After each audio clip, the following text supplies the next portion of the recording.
Tak tersisa seorang pun di Makkah, kecuali Rasulullah Shallallahu Alaihi Wasallam, dengan Sayyiduna Abu Bakar, dan Sayyiduna Ali, beserta orang-orang tua yang lemah, dan wanita yang tidak dapat hijrah, juga muslimin yang berada dalam kekuasaan orang kafir, dan dalam siksaan mereka. Tidak lama kemudian, izin untuk hijrah telah datang. Rasulullah Shallallahu Alaihi Wasallam hijrah bersama Sayyidina Abu Bakar dan meninggalkan keluarganya. Rasulullah Shallallahu Alaihi Wasallam meninggalkan Sayyidatuna Fatimah, Ummu Kulsum, juga istri beliau Saudah, sedangkan Sayyiduna Ali bin Abi Thalib, setelah 3 hari, menyusul Rasulullah hijrah ke Madinah. Ini adalah sebuah kepercayaan yang sangat kuat dan tinggi dari Rasulullah Shallallahu Alaihi Wasallam atas putri-putri dan istri beliau, yang mana mereka adalah keluarga dan tumpuan beliau Shallallahu Alaihi Wasallam. Mereka tetap sabar dan bertahan serta menunggu izin dari Rasulullah.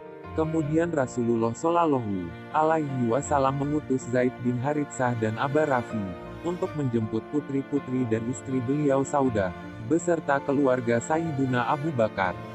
Mereka pun segera bergegas dan berusaha keluar dari Makkah di waktu yang sepi, sehingga tidak terlihat oleh orang-orang kafir Quraisy.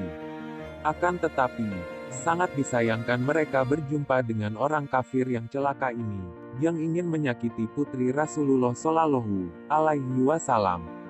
Ketika Sayyidatuna Fatimah berada di Gotabul Bair, rumah-rumahan kecil yang berada di atas onta, tidak disangka muncul Huwairits bin Nugaid, menghadang mereka dan berusaha mengulingkan onta. Maka onta pun tergulingkan. Jatuhlah Sayyidatuna Fatimah dan Ummu Kulsum dari atas onta. Tubuh kedua putri Nabi Shallallahu Alaihi Wasallam terhampas dengan sangat keras, sehingga terluka dan berdarah. Menjadi bertambahlah rasa sakit yang dideritanya.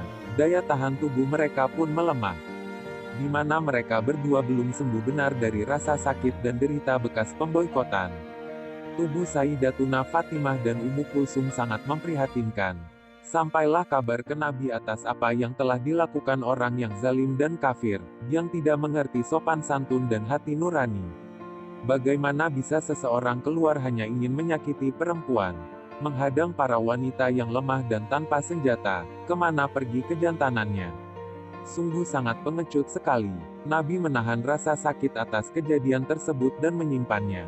Sehingga datang Fatu Makkah di tahun ke-8 Hijriah.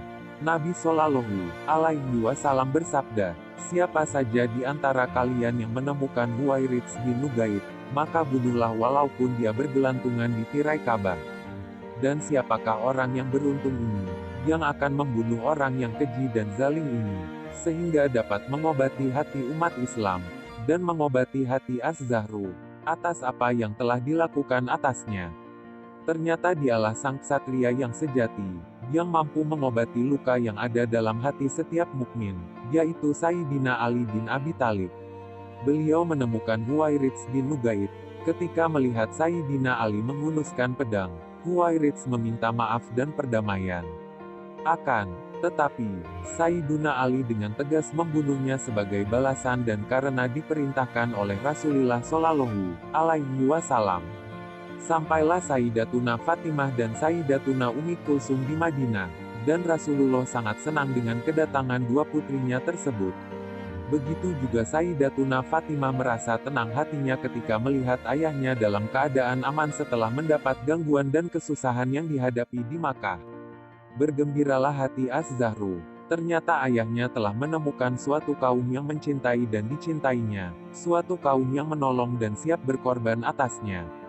Semakin tenanglah hati dan pikiran Az-Zahru, karena Sayyidatuna Fatimah setiap harinya tak dapat tidur malam. Hatinya gelisah dan berkeringat dingin karena takut terjadi sesuatu atas ayahnya Shallallahu Alaihi Wasallam.